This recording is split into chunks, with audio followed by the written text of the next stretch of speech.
Hi guys, welcome back to new video. आज के video में हम लोग बात करने वाले हैं एमएससी की जो हाल ही में एप्लीकेशन फॉर्म की नोटिस निकला है उस पर।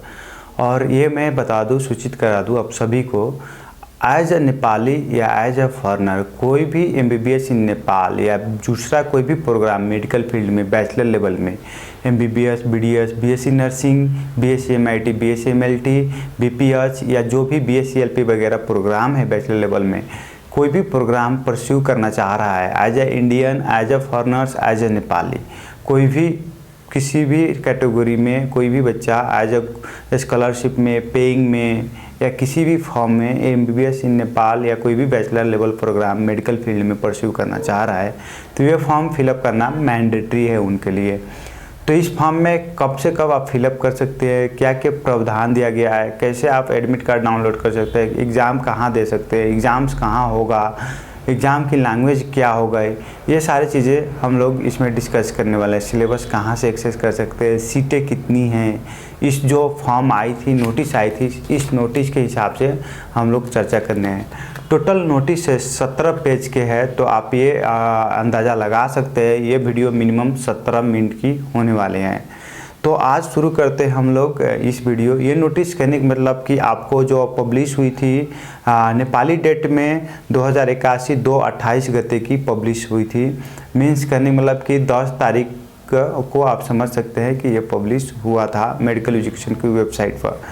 तो इसमें क्या किया गया है, देखिए एक चीज़ मैंने जो नोटिस किया कि जो मुझे लगा कि इस नोटिस में वो रंग है, वो चीज़ कहने का मतलब कि यहाँ पर सबसे देखेंगे आप इंग्लिश डेट को मेंशन किया गया है MECEE BL 2025। एक्चुअली में ये जो मिस्टेक चल रहा है 2023 से ही चल रहा है। और ये भी देखेंगे, चलो ठीक है 2023 की जो बैच थी 2024 की फरवरी से स्टार्ट हुआ, अलग बात है, आपने 2024 लिख दिया, लेकिन ये बैच जो 2024 की शुरू होने वाला है इसकी क्लास डेट भी आप देखेंगे मेडिकल एजुकेशन के एकेडमिक कैलेंडर के हिसाब से तो आपको दिसंबर 2nd वीक ऑफ 2024 मिलेगा। तो फिर इसको क्यों 2025 में घसीटा जा रहा है, ये सोचने वाली बात है। तो मुझे लगता है कि ये मेडिकल एजुकेशन को करेक्ट करना चाहिए, क्योंकि ये सारे जो प्रोसीजर है और क्लास स्टार्ट की इस 2024 की में कंप्लीट हो रहा है।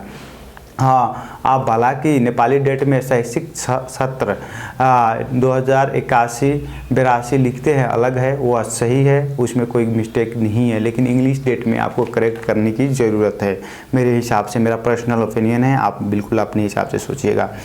तो इसमें लिखा गया है नोटिस में कि कहने का मतलब कि जो एप्लीकेशन फॉर्म आया है उस एप्लीकेशन फॉर्म में 2 प्रावधान दिया गया है, एक सिंगल पेमेंट जिसमें एक डबल पेमेंट।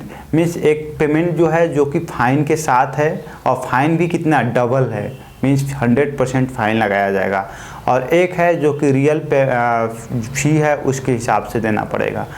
तो एक्चुअली में मेरे हिसाब से देखा जाए तो डबल पेमेंट जो रखा गया है वो स्पेशली फॉरेन स्टूडेंट्स को या जो छूट-फूट नेपाली स्टूडेंट भी होते हैं उन लोग को देखकर मद्देनज़र में रखा गया है। तो लेकिन मैं कहूँगा कि आप कोशिश कीजिए कि सिंगल पेमेंट में आपकी जो फॉर्म फिलअप है वो हो जाए। टोटल सिंगल पेमेंट की जो डेज है 21 डेज आपको मिला है एप्लीकेशन फॉर्म फिलअप करने के लिए, और डबल पेमेंट की 1 वीक की टाइम है, 7 डेज है। तो सिंगल पेमेंट में आज से जो एप्लीकेशन फॉर्म है वो फिलअप स्टार्ट हो रहा है। आप देख सकते हैं मिति 2021 जेठ 10 गते, नेपाली डेट है मेंशन हिया, मैं नेपाली फॉर्मेट पढ़ रहा हूँ अभी। तो 2081 जेठ आपको 30 गते, मीन्स आज की 10 बजे से अभी वीडियो शूट कर रहा हूँ तो अभी स्टार्ट भी नहीं हुआ है, एप्लीकेशन फॉर्म फिलअप हुआ, ठीक है। और ये कहने का मतलब कि 2081 आपको 2081 आषाढ़ 18 गते तक की मंगलवार अपराह्न 5 बजे तक की टाइम है सिंगल पेमेंट में। तो मीन्स आप ये समझ सकते हैं ऑलमोस्ट आपको 21 डेज की करीब में टाइम मिल रहा है सिंगल पेमेंट, ओके। उस तरह से आप आते हैं कि कहने का मतलब कि डबल पेमेंट या payment application form with fine बोल सकते हैं। मीन्स जहाँ कि आपको टोटल फाइन 100% लगना है, जो कि फ़ी है एक्चुअल फ़ी। मीन्स अगर आपकी एप्लीकेशन फॉर्म 4000 में जो हो रही थी सिंगल पेमेंट में, वही एप्लीकेशन फॉर्म की जो फ़ी है वो करने मतलब कि आपको 8000 रुपये लगने वाले हैं डबल फाइन पेमेंट में। तो मैं सजेस्ट करूँगा डबल फाइन पेमेंट बिल्कुल के बारे में ना सोचें, सिंगल पेमेंट में करें। डबल पेमेंट फाइन में आपको है 25 क्या है कि 18 गते से लेकर आपको 18 गते की 5 बजे के बाद से लेकर 25 गते की 5 बजे तक है। ये इस नेपाली में दोबर दस्तूर बोलते हैं डबल पेमेंट। ओके, अब आइए कि एप्लीकेशन फॉर्म कहाँ से आप फिलअप कर सकते हैं। तो एप्लीकेशन फॉर्म फिलअप करने के लिए आपको मेडिकल एजुकेशन की वेबसाइट पर जाना है, लॉगिन करना है आप ऑनलाइन एप्लीकेशन में, वहाँ पर एक अपना एप्लीकेशन आईडी बनाना है और उसके बाद आगे बढ़ने हैं। तो आगे भी हम लोग वीडियो में चर्चा करेंगे कि क्या क्या आप कैसे डिटेल में कर सकते हैं। सबसे पहले एक लिंक दिया गया है, या आप वेबसाइट पर भी जा सकते हो www.mec.gov.np लॉगिन कर वहाँ भी आप देख सकते हो और समझ सकते हो, या आप कहने मतलब कि डायरेक्ट आप ब्राउज कर सकते हो https://entrance.msc.gov.np आप जहाँ से आप डायरेक्ट एक्सेस कर सकते हो। आते हैं पहले एलिजिबिलिटी के लिए कि क्या आप एलिजिबिलिटी कर सकते हो। देखिए एलिजिबिलिटी में MBBS, BDS, BSc nursing, BSc midwifery, BSc LP, B perfusion technology के लिए एलिजिबिलिटी सेम है। और एक्चुअली बोला जाए तो कोई भी ये एप्लीकेशन फॉर्म में कोई भी प्रोग्राम में आप अप्लाई करना चाह रहे हैं तो उसमें आपको मीन्स आप 12 क्लास जो पढ़े हैं या ये लेवल पढ़े हैं वहाँ पर आपको फिजिक्स केमिस्ट्री बायोलॉजी होना कंपलसरी है। तो ये चीज़ को आपको केयर करना है, ठीक है। और मिनिमम आपकी जो देखिए इंडिविजुअल फिजिक्स केमिस्ट्री बायोलॉजी में आपकी कितना नंबर होना चाहिए इससे कोई मायने नहीं है, लेकिन एग्रीगेट में आपको टोटल में आपको 50% होना चाहिए आपकी मार्कशीट पर। मीन जो भी आपने सब्जेक्ट फिजिक्स केमिस्ट्री बायोलॉजी और उसके साथ जो भी सब्जेक्ट लेकर पढ़ा है उसमें एग्रीगेट मीन सब 5 सब्जेक्ट 6 सब्जेक्ट की जो एग्रीगेट है उसकी 50% होना आपको कंपलसरी है। तो ये बात आपको गौर करना है, ठीक है। या आपकी जीपीए में है तो 2.4 जीपीए होना जरूरी है। नेपाल के बच्चे के लिए 2.4 जीपीए मिनिमम है। अब बाकी सब चीज़ें वैसे ही है। आप देखिए उसी तरह से आप देखेंगे BAMS, BSc MLT, BSc MIT, BPT, B pharm, B optometry में भी ऑलमोस्ट आपको फिजिक्स केमिस्ट्री बायोलॉजी चाहिए और प्लस आपको जो एग्रीगेट में 50% या 2.4 जीपीए होना ज़रूरी है। ये दोनों बच्चे के लिए एप्लीकेबल है, फॉरेन या नेपाली कोई भी हो।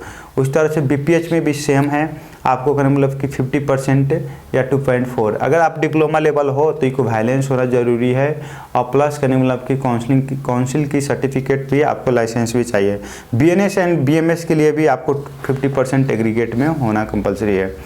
अब एक प्रावधान दिया गया है यहाँ पर, एक्चुअली जो ये मेडिकल एजुकेशन कमीशन की जो फॉर्म होती थी CE के लिए medical education community examination for bachelor level program के लिए जो फॉर्म होता था उसमें आप देखेंगे कि ट्रांसक्रिप्ट की या 12 क्लास की मार्कशीट अनिवार्य होता था इससे पिछले 4 साल में। लेकिन इस साल रिजल्ट 12 क्लास के आने से पहले ही मेडिकल एजुकेशन ने एप्लीकेशन फॉर्म खोला है, मीन्स ओपन किया है अपना पोर्टल।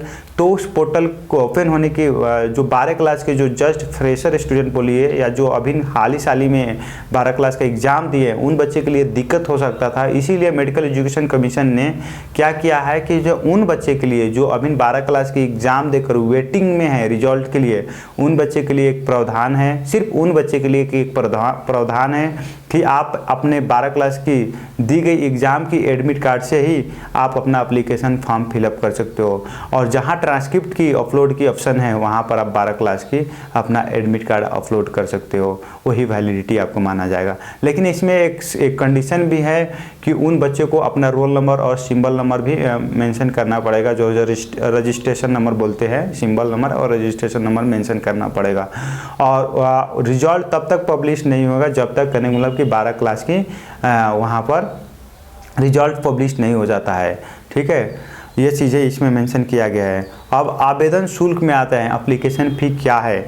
देखिए मैंने क्या बताया, जो नेपाली स्टूडेंट्स है उनको सिंगल पेमेंट में 4000 रुपया लगने वाले हैं एप्लीकेशन फ़ी, और जो फॉरेन स्टूडेंट्स है उनको 8000 रुपये नेपाली में लगने वाले हैं। अगर इसी को इंडियन करेंसी में बोला जाए तो 5000 रुपये उनको एप्लीकेशन फ़ी है।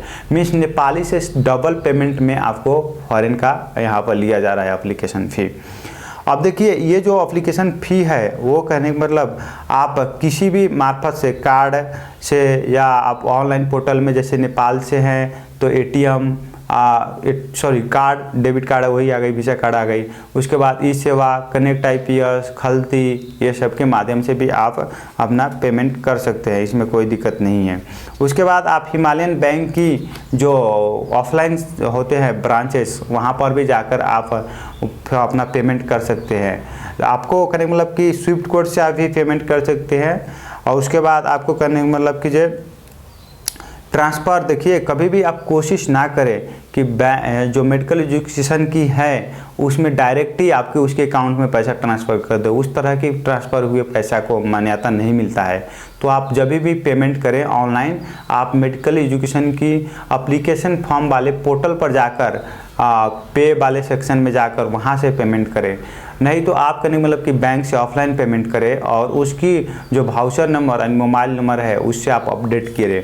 ये चीज़ आपको ख्याल करना है, ठीक है। मेडिकल एजुकेशन कमीशन के कोई भी आप पेमेंट करते हैं, किसी भी तरीक़ा की आप पेमेंट करते हैं, वो पेमेंट नॉन रिफंडेबल है। इसीलिए आप पेमेंट करें तो एक बार कंफर्म हो जाए कि आपकी पेमेंट सही जगह पर सही चीज़ के लिए पेमेंट हो रहा है कि नहीं। अगर नहीं हो रहा है तो फिर से आप कंफर्म करने के बाद या मेडिकल एजुकेशन को अप्रोच करें, मेडिकल एजुकेशन से आप हेल्प लें कि ये हो रहा है कि नहीं। या सिंपल सा आपको है, अगर आप नेपाल में हैं तो आपको ऑनलाइन पेमेंट नहीं आ रहा है तो आप प्लीज़ ऑफलाइन पेमेंट में जाकर पेमेंट करें या किसी भी एजुकेशनल कंसल्टेंसी का हेल्प लें जहाँ पर आपको फ्री ऑफ कॉस्ट में एप्लीकेशन फॉर्म फिलअप किया जाता है और वहाँ पर बहुत सारी चीज़ें सुविधाएँ आपको उपलब्ध कराया जाता है, ठीक है। और ये सारी चीज़ें आपको मैंने बता दी। उसके बाद आइए फिर क्या है, काउंटर पेमेंट में जब आप करते हैं तो डिफरेंट मीन्स मानिए कोई स्टूडेंट्स MBBS में फिलअप कर रहा है, BDS में फिलअप कर रहा है, तो डिफरेंट कोर्स के लिए डिफरेंट वाउचर का आप इस्तेमाल करें, ठीक है। ये भी आपको कंसीडर करना पड़ेगा। और आप जब वहाँ पर आपको ट्रांजैक्शन नंबर दिया जाएगा जिसको लास्ट 6 डिजिट आपको काम आने वाले हैं कि वहाँ पर आप ऑनलाइन पोर्टल में अपडेट करने के लिए। और जो आप काउंटर में अगर आप पेमेंट कर रहे हैं तो वहाँ पर आप कोशिश ये हमेशा ख्याल रखें कि आपको नेपाली डेट मेंशन करना है डेट में, और अपना ही मोबाइल नंबर देना है जो कि आप एप्लीकेशन फॉर्म में यूज करने वाले हो, ठीक है। ये चीज़ का आपको गौर करना है, ठीक है। एक ही जो वाउचर आप फिलअप कर रहे हैं उसमें एक से ज़्यादा का अधिकतम पेमेंट ना करें, ये आपको ख्याल करना है। आवेदन शुल्क बुझाई सके पछी फिरता हुदैना, मीन्स किसी भी प्रकार की आप पेमेंट कर देते हैं और उसमें आपको मन करता है कि बाद में मैं नहीं लूँ, तो ये चीज़ आपको रिटर्न नहीं होने वाले हैं। और आप जो भी कैटेगरी फॉरेन सेलेक्ट कर रहे हैं या कि नेपाली सेलेक्ट कर रहे हैं, ये भी ख्याल करके सेलेक्ट करें। ये सब चीज़ों पर फोकस करना पड़ेगा आपको। उसी तरह से विदेशी विद्यार्थी को आवेदन संबंधी व्यवस्था, अगर फॉरेन स्टूडेंट्स कोई है तो उसके लिए क्या व्यवस्था किया गया है मेडिकल तब जो फॉरेन स्टूडेंट्स है वो अपना पासपोर्ट या ई आधार कार्ड से आप अप्लाई कर सकते हैं, कोई दिक्कत नहीं है। इसमें आपको फॉरेन कैटेगरी में 2 प्रावधान किया गया है कि एक आपको यहाँ की एग्ज़ाम देना चाह रहे हैं तो आपको जाना है फॉरेन सब कैटेगरी 1 से। अगर आप यहाँ के एग्ज़ाम ना देकर आप डायरेक्ट नीट के बेसिस पर एडमिशन लेना जा रहे हैं तो आपको जाना है फॉरेन सब कैटेगरी 2 से। लेकिन इसमें आपको डिफरेंस कहाँ है, जैसे कि आप सब कैटेगरी 1 से जाते हैं तो आपको फर्स्ट राउंड की काउंसलिंग में सीटें अलॉट होगा, फॉरेन सब कैटेगरी 2 से जाते हैं तो सेकेंड राउंड के कैटेगरी में आपको सीटें अलॉट होगा। फॉरेन सब कैटेगरी 2 में आपको एक कंडीशन है कि तभी आपको सीटें अलॉट हो सकती है जो सीटें वैकेंट होकर आती है फॉरेन सब कैटेगरी 1 से। मीन जो भी रिमेनिंग सीटें रहेगा काउंसलिंग राउंड 1 से, मानिए कि फॉरेन सब कैटेगरी 1 से जो फर्स्ट राउंड काउंसलिंग हो रही है उससे जो भी सीटें वैकेंट होकर आएगा वो फॉरेन सब कैटेगरी 2 को मिलेगा, मीन्स सेकेंड राउंड की काउंसलिंग में आप लोग को मिलेगा। इसमें ये साफ साफ मेंशन किया गया है कि जो फॉरेन की काउंसलिंग होने वाले हैं फॉरेन स्टूडेंट्स की, वो ऑफलाइन काउंसलिंग होने वाले हैं और उनको ओपन हाउस मैचिंग बोलते हैं और ऑफलाइन प्रेजेंट होना है और मेरिट बेस पर काउंसलिंग होने वाले हैं। तो आप किसी भी प्रकार की लोभ लालच सोर्स फोर्स जुगाड़ के चक्कर में मत पड़िएगा एज ए फॉरेन स्टूडेंट मैं बोल रहा हूँ। और इसमें कहा गया है कि अगर कोई भी स्टूडेंट्स फॉरेन सब कैटेगरी 2 मीन्स यानी डायरेक्ट नीट के स्कोर कार्ड पर अप्लाई करना चाह रहा है तो उसको ये ख्याल रखना है कि अपनी जो कंट्री लेवल पर, जैसे कि इंडियन स्टूडेंट्स की बात किया जाए तो नीट का एग्ज़ाम नेशनल लेवल पर होता है। तो नेशनल लेवल की नीट एग्ज़ाम में क्या उन्होंने 15 परसेंटाइल मीन्स जनरल कैटेगरी में 15 परसेंटाइल की मार्क्स जो है 164 वो ले आया है कि नहीं। अगर उससे कम ले आया है तो डायरेक्ट नीट स्कोर पर उनकी एडमिशन नहीं होने वाला है, यानी कि फॉरेन सब कैटेगरी 2 में उनकी एडमिशन नहीं होने वाला है। ये बात आपको ख्याल रखना है। लेकिन वही स्टूडेंट्स अगर किसी भी कैटेगरी में ओबीसी या कोई रिजर्वेशन कैटेगरी में क्वालिफाई हुआ है और वो स्टूडेंट्स यहाँ के एग्ज़ाम देता है तो उनको फॉरेन सब कैटेगरी 1 से जाना पड़ेगा और उनकी एडमिशन हो सकता है। ये भी आपको ख्याल करना है। अगर किसी भी कंट्री की 15 परसेंटाइल में नहीं है सिस्टम तो उनको 50 परसेंटाइल की जो भी परसेंटेज के प्रतिशत परसेंटेज वाले सिस्टम में है तो उनसे भी जाना पड़ेगा। इसी का सूचना मीन्स फॉरेन स्टूडेंट्स के लिए एक डिटेल नोटिस मेडिकल एजुकेशन के वेबसाइट पर भी पब्लिश किया गया है, इंग्लिश फॉर्मेट में है, वो आप डाउनलोड कर भी पढ़ सकते हैं या उस पर भी मैं वीडियो अपकमिंग डेज में बना दूंगा। ठीक है, अब आते हैं कि प्रवेश परीक्षा को किसी समय पूर्णांक उत्तीर्ण अंक मीन्स ये है कि आप कैसे फॉर्मेट में होने वाला है, कहाँ परीक्षा होने वाला है और कितने नंबर की होने वाले हैं और कितने पासिंग मार्क्स रहेगा। देखिए प्रवेश आपको कहने का मतलब कि जो एग्जामिनेशन होगा उसकी जो क्वेश्चन पेपर होगा उस क्वेश्चन पेपर आपको मल्टीपल चॉइस क्वेश्चन पेपर होगा। उसके बाद आपको OMR सीट होगा जिसमें बबलिंग करना पड़ेगा, आंसर सीट। और आपको करने मतलब कि जो परीक्षा जो है ऑफलाइन मोड में होने वाला है, मीन्स आपको हैंड राइटिंग करना है। ठीक है, ऑफलाइन मोड में होगा। उसी तरह से आपको परीक्षा जो होगा एग्ज़ाम जो होगा वो 3 घंटे का होगा और 200 नंबर का होगा। उसी तरह से आइए, अगर आप एक क्वेश्चन सही करते हैं तो आपको 1 नंबर अलॉट किया जाएगा। उसके अलावा आप एक क्वेश्चन रंग करते हैं तो -0.25 आपको अलॉट किया जाएगा। मीन्स आपके नंबर जो है उसे पॉजिटिव नेगेटिव में अलॉट किया जाएगा। ठीक है, उसी तरह से आपको जो पासिंग मार्क्स है इसमें कहने मतलब कि 15 परसेंटाइल है। मीन्स कहने मतलब अगर 6000 बच्चे एप्लीकेशन फॉर्म डालते हैं तो 3000 पास होंगे, 12000 डालते हैं तो 6000 पास होंगे, अगर 14000 डालते हैं तो 7000 पास होंगे। सिंपल में इसी तरह से बुझा जाए, समझा जाए।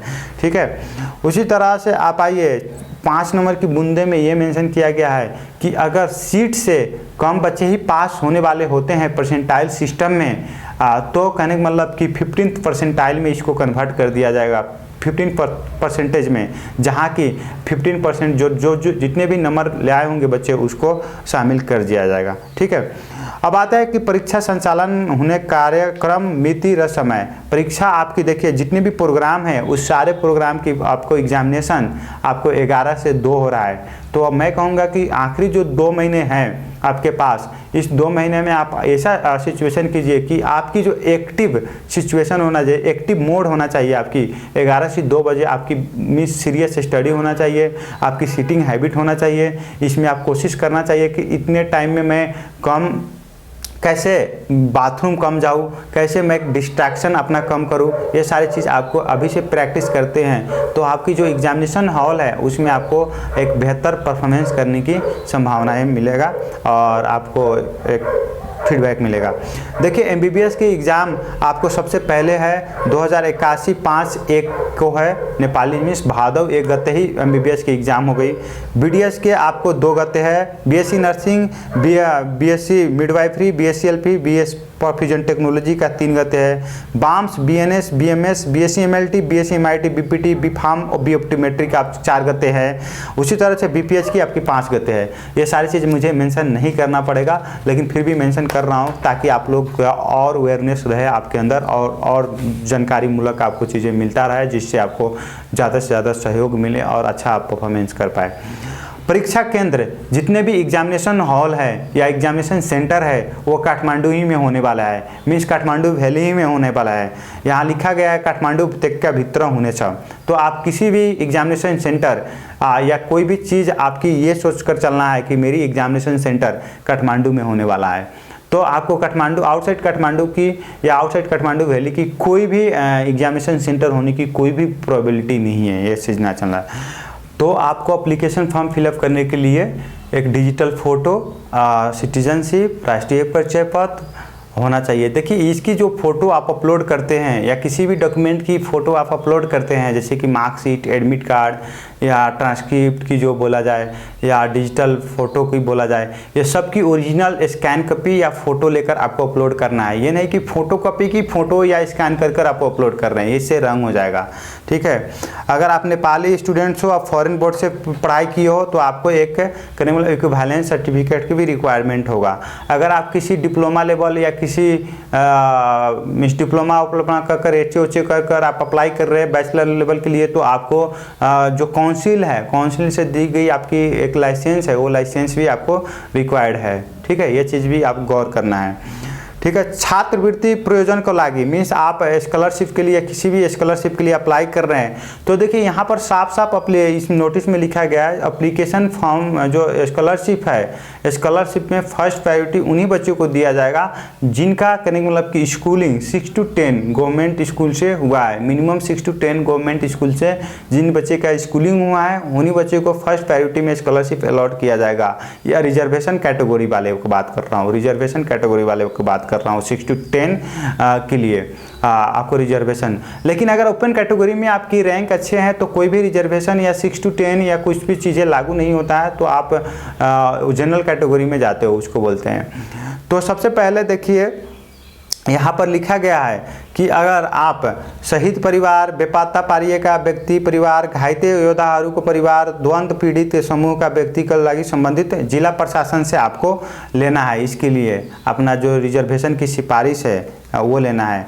उसी तरह से दलित, आदिवासी, जनजाति, खास आर्या, मधेसी, थारू, मुस्लिम को हकमा संबंधित आयोग से लीजिए, जिला प्रशासन कार्यालय से व स्थानीय तहबाटा प्रमाणित ग्राहक को पत्र होना चाहिए। ठीक है, उसी तरह से आइए अपांगता भय का व्यक्ति को हकमा, अपांगता भय के व्यक्ति को हकमा क्या है, अपांगता सर्टिफिकेट आपको चाहिए कि चाहिए। उस तरह से परिचय पत्र का साथ नेपाल मेडिकल काउंसिल मतदाता भय को चिकित्सा शिक्षा बाटा किसी आपको एक वो प्रमाण पत्र चाहिए और एक सर्टिफिकेट भी चाहिए जो कि नेपाल मेडिकल काउंसिल से रजिस्टर्ड डॉक्टर के से।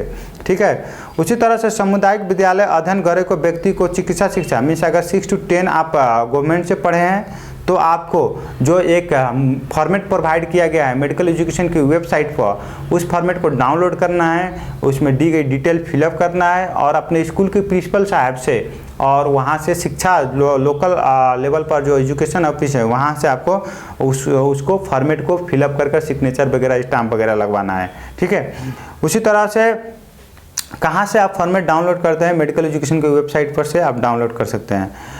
पिछड़िए के क्षेत्र में कौन कौन सा जिला आता है देख लीजिए आप, अछाम, कालीकोट, जाजरकोट, जुमला, डोलपा, बझांग, बजुरा, मुगु, हुमला है। 9 जिला पिछड़िए के क्षेत्र में शामिल है। अगर इससे भी आप बिलोंग करते हैं तो इसकी न्यू चाहिए, रिसेंट वाला आपको सिफारिश चाहिए। पिछले साल आप कराए हैं तो इससे नहीं हो जाएगा, उससे नहीं होगा, बिल्कुल नहीं होगा।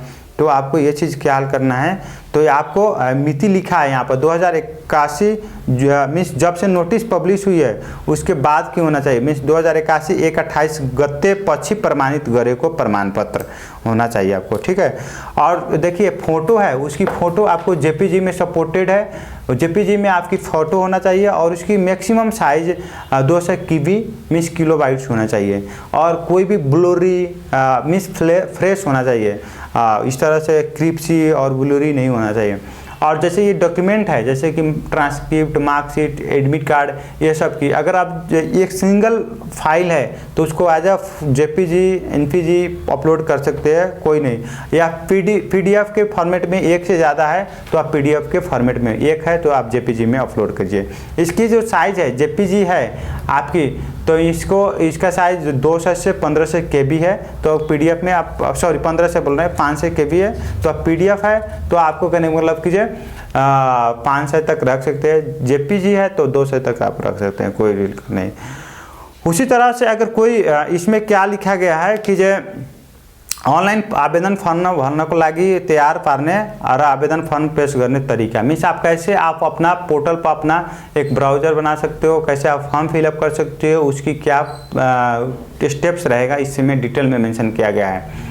तो इसमें मैं बता दूं जो बच्चे पहले अपना एप्लीकेशन फॉर्म फिलअप किए हैं, लास्ट ईयर फिलअप किए हैं, उन बच्चों को फिर से अपना यूज़र नेम एंड पासवर्ड बनाने की कोई ज़रूरत नहीं है। यूज़र वहाँ उनकी जो पुराने यूज़र है और नेम है एंड पासवर्ड है उसी से यूज कर सकते हैं। अब इसमें हो सकता है कि बहुत बच्चे ने अपना पासवर्ड भूल गए होंगे, तो ईमेल ही उनका ईमेल जो था वही यूज़र आईडी था उनका, तो उसको रखकर वो फॉरगेट पासवर्ड पर क्लिक कर रीसेट कर सकते हैं और फिर से उसी में पेमेंट वगैरह अपडेट कर बाकी चीज़ें अपडेट कर उनको फिर से री डॉक्यूमेंट सब अपलोड नहीं करना पड़ेगा और बहुत सारी चीज़ें इन्फॉर्मेशन उसी में रहेगा। लेकिन फिर से एक बार उनको अपना देखना है कि कैसे मुझे उसमें कुछ चीज़ें एडिशनल ऐड करना है तो कर देना है। अगर एडिशनल नहीं ऐड करना है तो उसी में उस जो पुराने डॉक्यूमेंट सब है, पुराने चीज़ अपलोड है, उसी से आपका हो जाएगा। लेकिन न्यू स्टूडेंट्स के लिए आपको फिर से अपना यूज़र आईडी पासवर्ड बनाना है। फिर से क्या, आप तो कभी बना ही नहीं हो तो बनाना है आपको यूज़र पासवर्ड लॉगिन आईडी सब। और वो कैसे बना सकते हैं, आप मेडिकल एजुकेशन की वेबसाइट www.msc.gov.in पे लॉगिन कर और आप देख सकते हैं कि वहाँ ऊपर की तरफ लिखा होगा ऑनलाइन एप्लीकेशन, वहाँ क्लिक कर बना सकते हैं। या आप डायरेक्ट ब्राउज कर सकते हैं https://entrance.msc.gov.in पे ब्राउज कर सकते हैं, जहाँ डायरेक्ट आपको मिल जाएगा। ठीक है, और लॉगिन वहाँ पर जाना है और आपको डिटेल देना है। I don't have an account register here पर क्लिक करना है, जहाँ पर आपको नेशनैलिटी सिलेक्ट करना है। आज फॉर एग्जांपल आप नेपाली हैं तो प्लीज़ सिलेक्ट करना है और अपना वहाँ पर full name, email, contact number, password, confirm password और रजिस्टर करना है। ये बात ख्याल करना है जो ईमेल और पासवर्ड दे रहे हैं वो आपकी होना चाहिए और या आपकी पेरेंट्स की होना चाहिए, किसी और की नहीं रखना है, किसी थर्ड पार्टी की नहीं रखना है, किसी कंसल्टेंट, किसी मिडल मैन, किसी so called educational consultant agency, ये सब को नहीं रखना है, आपकी अपनी होना चाहिए। इसको गौर करना है और इस बात पर बहुत फोकस करना है कि आपकी सारी डिटेल हो, क्योंकि जो भी फ्यूचर में आपको इन्फॉर्मेशन कोऑर्डिनेट किया जाएगा इससे किया जाएगा, इस ईमेल नंबर पर, इस पासवर्ड, इस मोबाइल नंबर पर, एसएमएस के जरिए या ईमेल के जरिए। या हो सकता है कि आपकी कुछ चीज़ें डॉक्यूमेंट में मिसिंग हैं, मिस एप्लीकेशन फॉर्म में, तो आपको कॉल भी किया जाए तो इसी नंबर पर किया जाएगा। तो ये चीज़ आपको बहुत ही फोकस करना है। और जो बैंक वाउचर, जो पेमेंट के टाइम भी आप बैंक वाउचर पर भी जो ईमेल नंबर लिख रहे हो तो वो नंबर आप ही का होना चाहिए, जो कि एप्लीकेशन फॉर्म में जो नंबर डाल रहे हो वही इंश्योर कीजिए कि वही पर होना चाहिए। और फिर मैं बता दूं कि अगर फ्यूचर आपकी एप्लीकेशन फॉर्म में कोई भी चीज़ें गड़बड़ी हो रही है, कोई भी चीज़ें आपको दिक्कत हो रही है और मेडिकल एजुकेशन को आप चाह रहे हो कंटैक्ट करें, entrance@msc.gov.in पर ईमेल के मार्फत आप कंटैक्ट कर रहे हैं, किसी पत्राचार के मार्फत आप कंटैक्ट कर रहे हैं, तो यही नंबर होना चाहिए, यही ईमेल एड्रेस होना चाहिए जो कि आप एप्लीकेशन फॉर्म में यूज किए हो, ताकि मेडिकल एजुकेशन आपको ईजिली और फास्ट वे में आपको रिस्पॉन्स कर पाए, रिप्लाई कर पाए। ये सारी चीज़ आपको क्लियर करना है। ठीक है, अब देखिए क्या है कि वहाँ पर आप जब सारी चीज़ अपना name, mobile number, email number, passport set कर कंफर्म पासपोर्ट कर ओके करेंगे तो आपके ईमेल पर एक वेरिफिकेशन लिंक जाएगा, जहाँ पर आपको क्लिक कर वेरीफाई करना पड़ेगा। उस तरह से आप उसके बाद जब user name and password, user name आपका ईमेल एड्रेस ही हो जाएगा और पासवर्ड आप जो क्रिएट किए होंगे वो होगा। और आप उसके बाद फिर से लॉगिन करना है, उसके बाद आप पेमेंट करेंगे, उसके बाद आपका एप्लीकेशन फॉर्म खुलेगा, उसके बाद आप एप्लीकेशन फॉर्म फिलअप स्टार्ट करेंगे। ठीक है, उस तरह से आइए मेक पेमेंट वगैरह था, उस तरह से काउंटर अपडेट बा। अगर आप करने वाला ऑफलाइन पेमेंट किए थे तो काउंटर अपडेट पर, पेमेंट अपडेट पर जाकर क्लिक कर भी अपडेट कर सकते हैं। इस तरह से डैशबोर्ड पर जाएंगे, उसके बाद स्टार्ट रजिस्ट्रेशन करना है। देखिए, आप एप्लीकेशन फॉर्म फिलअप कर छोड़ने से आपकी एप्लीकेशन फॉर्म फाइनल सबमिशन नहीं हो जाएगा। आप एप्लीकेशन फॉर्म सेव कर रख रहे हैं तो आपको कभी भी एडिट कर सकते हैं, कभी भी कोई चेंजेस कर सकते हैं, लेकिन जब तक आप एप्लीकेशन फॉर्म को जाकर फाइनल सबमिशन नहीं करते हैं तब तक आपकी एप्लीकेशन फॉर्म फाइनल सबमिशन नहीं माना जाएगा। ये बात आपको ख्याल करना है। जब आप एप्लीकेशन फॉर्म फिलअप करेंगे तो आपको सारी चीज़ को कंसीडर करना है, जैसे कि आपकी क्वालिफिकेशन की डॉक्यूमेंट्स सब फिलअप किए कि नहीं, क्वालिफिकेशन सेक्शन में फिलअप किए कि नहीं। अगर आप कोई डिप्लोमा लेवल की प्रोग्राम किए थे और उसको आपको काउंसिल से कोई सर्टिफिकेट है उसको अपलोड किए कि नहीं। अगर एक्सपीरियंस सेक्शन में कुछ भी आपको फिलअप नहीं करना है, आपको रिजर्वेशन सेक्शन में आपको ये इंश्योर करना है कोई आपको रिजर्वेशन था, आरक्षण था आपके पास और वो अप्लाई किए कि नहीं, आप दलित, फीमेल, आदिवासी जनजाति क्या है, ये सब चीज़ को कंसीडर करना है। उसके बाद आपको क्या है कि form submit, save and submit हैं वहाँ पर आपको ख्याल करना है। फाइनल सबमिशन के बाद आपको कोई भी चीज़ एडिट करने को नहीं मिलेगा, तो ये चीज़ आपको गौर करना है कि मैं फाइनल सबमिशन से पहले मैं सारा चीज़ आपको एप्लीकेशन फॉर्म में देखूँ। और उस तरह से जब आप फाइनल सबमिशन कर देते हैं अपना फॉर्म, तो अगर कुछ चीज़ें एरर होता है, कुछ चीज़ें मिस्टेक होता है, तो वहाँ एरर के ऑप्शन आता है, नहीं तो कुछ चीज़ें सब कुछ ठीक है तो आपको इन प्रोग्रेस आ जाता है। और उसके बाद आप अपना काम खत्म हो गई, उसके बाद मेडिकल एजुकेशन आपकी एप्लीकेशन फॉर्म को रिव्यू करेगा। वहाँ पर कुछ त्रुटि या कुछ गलती होगा तो ईमेल के मार्फत या कॉल के मार्फत आपको अपडेट कराएगा कि ये चीज़ें मिस्टेक है, आप प्लीज़ करेक्ट कर लीजिए। विथ इन ड्यू डेट आप करेक्ट कर लेते हैं तो ठीक है, नहीं तो आपको एप्लीकेशन फॉर्म रिजेक्ट या रद्द कर दिया जाएगा।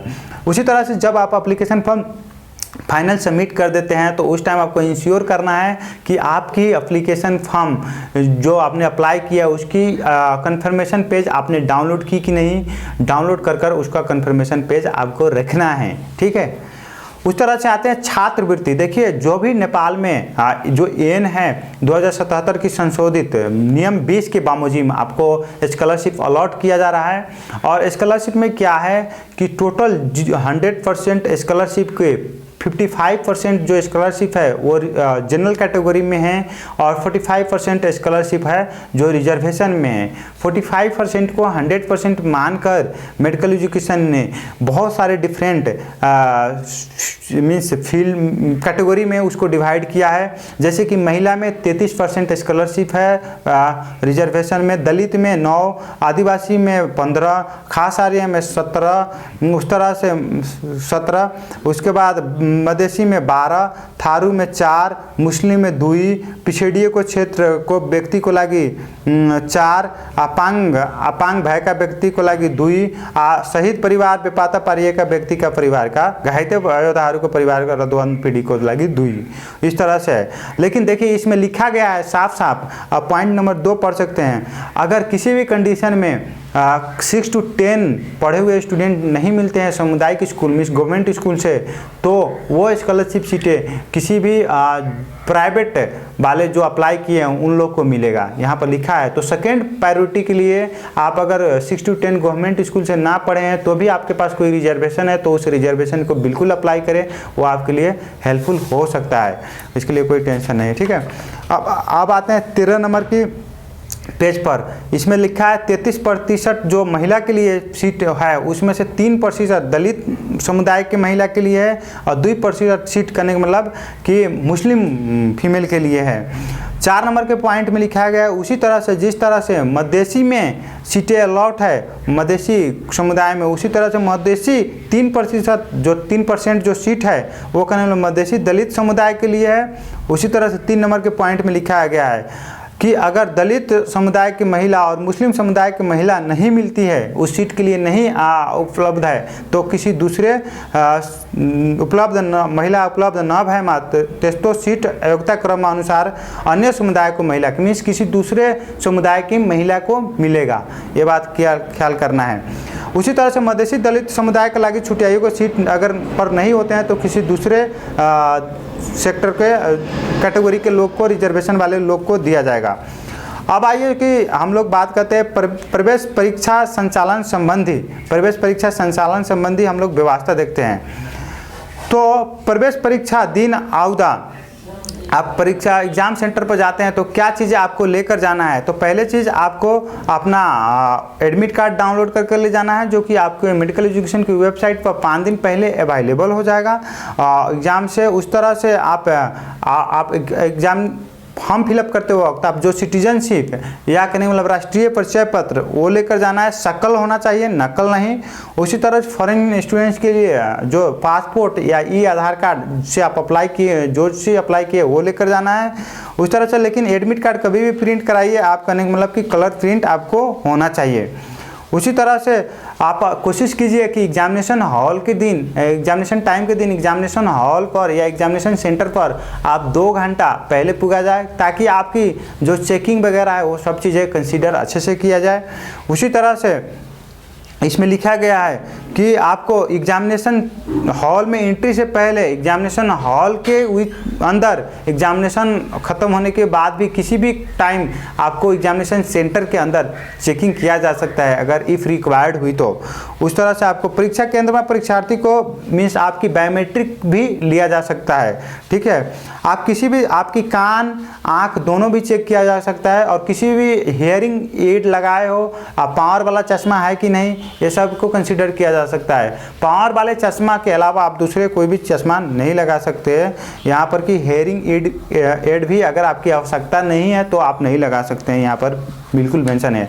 किसी भी तरह की कैलकुलेटर या pen, eraser, pencil, electronics items आपको या स्टेशनरी आइटम्स आपको ले जाने को नहीं मिलेगा। अगर आप 15 मिनट एग्ज़ाम स्टार्ट होने के 15 मिनट बाद आप एग्जामिनेशन सेंटर में पहुँचते हो तो आपको एग्जामिनेशन सेंटर में भी एंट्री नहीं मिलेगा, ये बात को भी कवर करना है। ठीक है, आपको जो पेन है वो ब्लैक पेन आपको एग्जामिनेशन सेंटर ही में मिलेगा, ये आपको एग्जाम कॉलम भी नहीं लेकर जाना है। ठीक है, OMR सीट में आपको बबलिंग अच्छे से करना है, आपकी रोल नंबर, क्वेश्चन सेट, ये सारी चीज़ को आपको अच्छे से बबलिंग करना है। ठीक है, नहीं तो आपके अगर रोल नंबर या क्वेश्चन सेट जो या है जो चीज़ें रोल नंबर आपकी क्वेश्चन सेट बबलिंग करना छोड़ दिए हैं तो आपकी जो OMR सीट है उसको रद्द कर दिया जाएगा, मीन्स रिजेक्ट कर दिया जाएगा। 3 घंटे तक जो एग्जामिनेशन होगा उसको 3 घंटे तक आपको बाहर निकलने को नहीं मिलेगा। मीन्स आप 1 घंटे में एग्जाम कंप्लीट कर लो या 2 घंटे में करो या 3 घंटे में करो, आपको 3 घंटा एग्जामिनेशन हॉल में रहना ही है, मीन्स सबके साथ आपको निकलने को मिलेगा। तो ठीक है, उसी तरह से आइए आपको मतलब कि रिजल्ट पब्लिकेशन जो एग्जामिनेशन कंप्लीट हो जाने के बाद आपको पब्लिश होगा, मीन्स मैक्सिमम जो रिजल्ट में पब्लिश होने में टाइम लगता है वो करने मतलब कि 1 वीक लगता है, और जैसे एग्ज़ाम कंप्लीट होता है आपको अब रिजल्ट आना शुरू हो जाता है।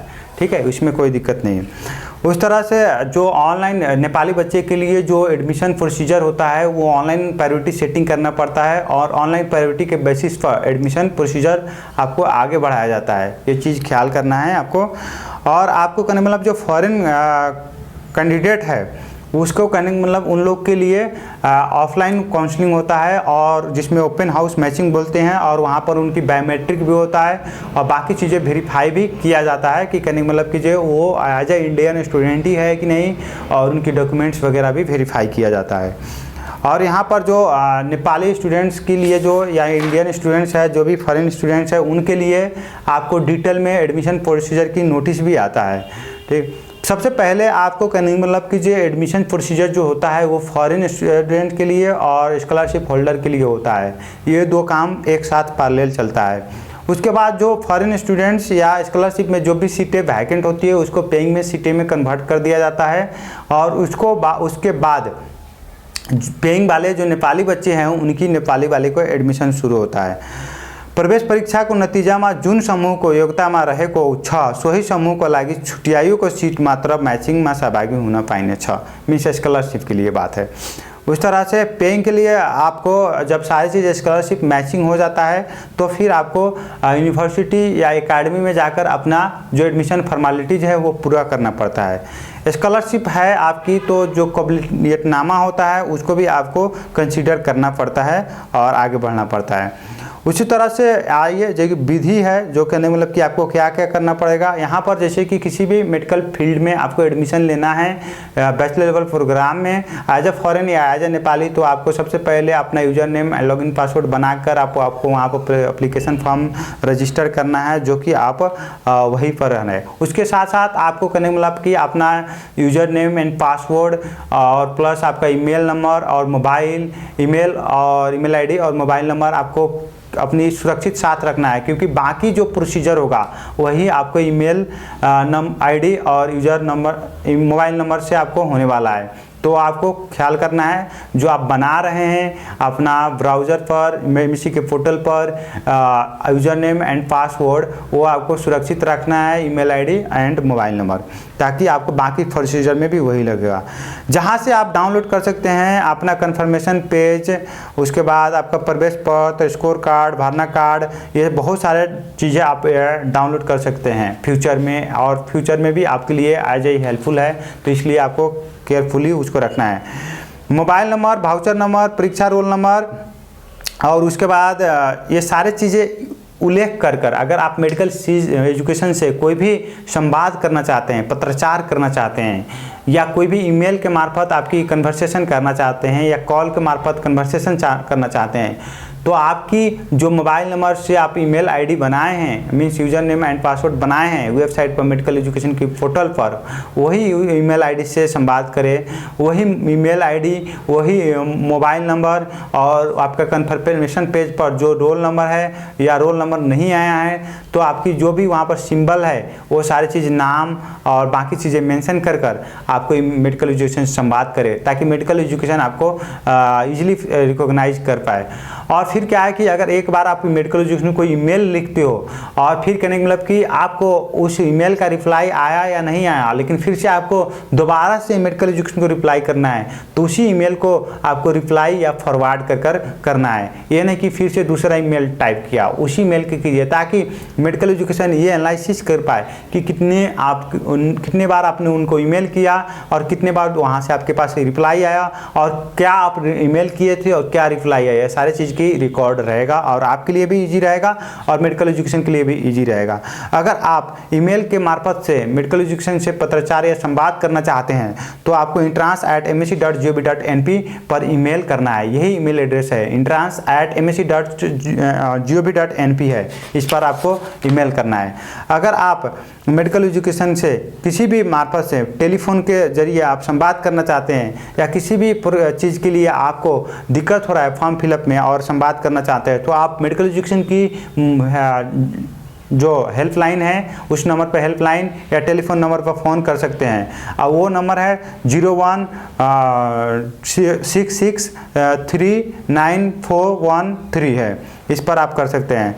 अगर किसी भी आपको सीट संबंधी आपको जानकारी चाहिए तो इसकी विवरण, इसकी जो नोटिस है वो मेडिकल एजुकेशन की वेबसाइट पर आ जाएगा कुछ दिन में। उसी तरह से फिर से मेडिकल एजुकेशन को ने बोला है कि ऑनलाइन फार्म प्रवेश परीक्षा शुल्क तिरे ने वाउचर मीन्स आप जो ऑनलाइन फॉर्म के लिए पेमेंट कर रहे हैं वहाँ पर ये जो एप्लीकेशन फॉर्म में जो नंबर डालने वाले हैं उसी नंबर को यूज करें। अगर ईमेल भी मांग रहा है तो उसी ईमेल को यूज करें जो कि आपकी मेडिकल एजुकेशन की फॉर्म में डालने वाले हैं, रखने वाले हैं, ताकि मेडिकल एजुकेशन फ्यूचर में रेफरेंस में ठीक रहे। एक भंडा बॉडी पाना भय का प्रमाण पत्र या कागजात मीन्स एक से ज़्यादा की है तो उसको PDF में अपलोड किया जाए। अगर आप देखें कि एक से ज़्यादा प्रोग्राम में आप एप्लीकेशन फॉर्म फिलअप करना चाह रहे हैं तो क्या दोनों प्रोग्राम की एग्ज़ाम डेट अलग अलग तो है ना, जैसे कि MBBS और BDS की अलग है तो आप MBBS और BDS में भी अप्लाई कर सकते हो।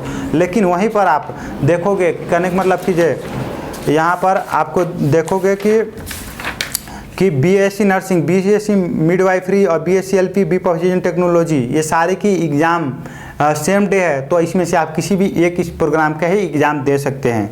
BMS, BNS, BMS, BSc MLT, BSc MIT, BPT, BPharm, B optometry ये सारे प्रोग्राम की एग्ज़ाम एक डे है तो आप किसी भी एक प्रोग्राम के लिए सिर्फ एलिजिबल हो और एक प्रोग्राम के लिए आप एग्ज़ाम दे सकते हो। लेकिन BPH अलग डे पर हो रहा है तो BPH के लिए आप अलग एग्ज़ाम से भी दे सकते हो। मैंने सारे पेज नंबर 1 से लेकर पेज नंबर 17 तक आपको मैंने यहाँ पर सारी चीज़ें एक्सप्लेन करने की कोशिश की शॉर्ट पीरियड ऑफ टाइम में। माना कि मैंने वीडियो बहुत लंबा हो गया होगा और लेकिन फिर भी इसमें मैंने सारी चीज़ कवर करने की कोशिश किया। आप सारे चीज़ वीडियो देखें। अगर आप मेडिकल एजुकेशन की किस तरह से पैटर्न काम करता है, क्या सीटें रहेगा, क्या रिजर्वेशन है, इसकी एज अ शॉर्ट में या शॉर्ट पीरियड ऑफ टाइम में आप इन्फॉर्मेशन, आप जानकारी लेना चाहते हैं तो फिर से मिलेंगे नेक्स्ट वीडियो में जहाँ पर मैं ज़रूर बताऊँगा आपको कि कैसे आप एप्लीकेशन फॉर्म फिलअप कर सकते हैं, बाकी फॉर्मेलिटीज़ कैसे पूरा कर सकते हैं। मिलते हैं नेक्स्ट वीडियो में नेक्स्ट एपिसोड के साथ। तब तक bye bye, see you soon, have a good day, जय नेपाल। आप प्रिपरेशन अपना अच्छे से करें, ऑल द बेस्ट। और जाते जाते बता दूं, अगर कोई आपको चीज़ें छूट गई है, कुछ चीज़ें आपको पूछना है तो आप बिल्कुल इस व्हाट्सएप नंबर पर व्हाट्सएप कीजिए। और कोई भी एडमिशन प्रोसीजर के रिलेटेड या कोई भी मेडिकल कॉलेज के बारे में या किसी भी चीज़ के प्रोग्राम के लिए, सीट के लिए, स्कॉलरशिप के लिए या कोई भी फॉर्मेट के लिए आपको जानकारी चाहिए किसी भी कंडीशन में तो आप बिल्कुल व्हाट्सएप ज़रूर कीजिएगा।